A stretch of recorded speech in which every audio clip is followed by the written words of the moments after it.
All right, I'd like to talk about progressing by blocks.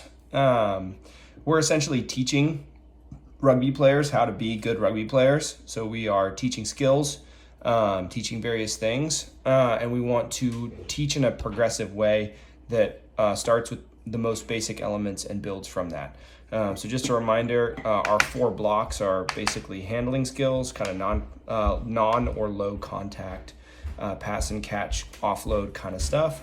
Our second block is contactability, ball carrying into contact, ball placement, rucking, tackling, that kind of stuff.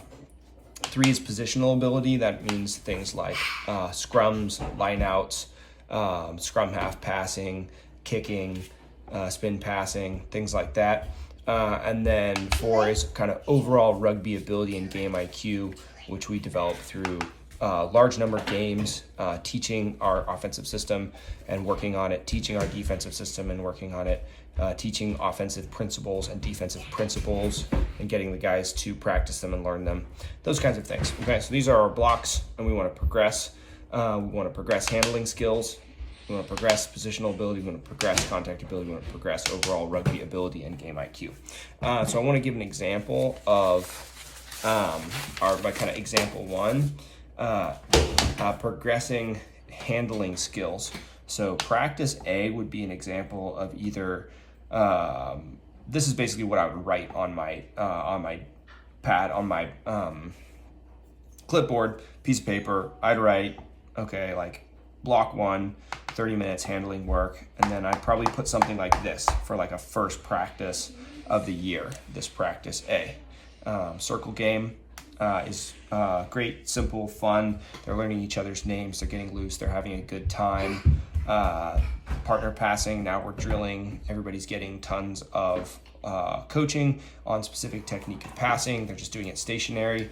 They're getting tons and tons and tons of reps. And then I kind of put question mark L drill, because basically 10 minutes might be enough for circle game, or it might feel like maybe a couple people showed up a little bit late and it's going really well and they're enjoying it and they're getting a lot out of it. So maybe I want to let that run a little bit longer, but I want to cut off at 15 minutes for sure and do at least 10 minutes.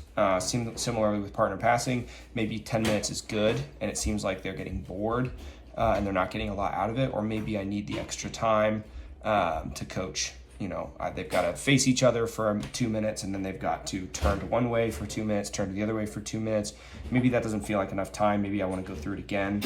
Or maybe... Will you get something else for me? Just a second, baby. Just a second. Maybe these both work well for 10 minutes, so I've kind of got L drill question mark in here. If these go well enough, I'll get to L drill. And on my first L drill, all I will focus on is, are they passing with this technique at a run? And are they have some kind of depth, like they're not in front of the guy who they're getting the ball from. And that's all I would care about, is just in L drill, is just passing technique and depth. And I wouldn't worry about anything else. Okay. And then practice B, which is an example of the kind of practice that would happen maybe a month or two into the season, or maybe even towards the end of the season, where I feel where we've gotten pretty good. And I just want to do my handling work. So we do a quick 3 to 4 man passing drill for between 5 and 8 minutes, basically setting it up nice and quick and giving every guy about 2 minutes to be one of the inside guys who's passing and who's catching and passing, and just getting lots of reps as that middle guy. And that should take about 5 to 8 minutes, something like that. The shorter the better, but not cutting it off until everybody's gotten valuable time and lots of reps. And then going into L drill quick. No explanations are needed at this point.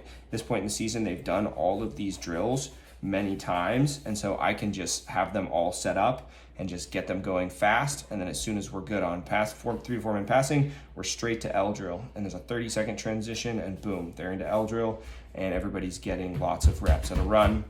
Just little reminders, maybe even just telling the leading players to remind people of technique, and the coaches step back a little bit.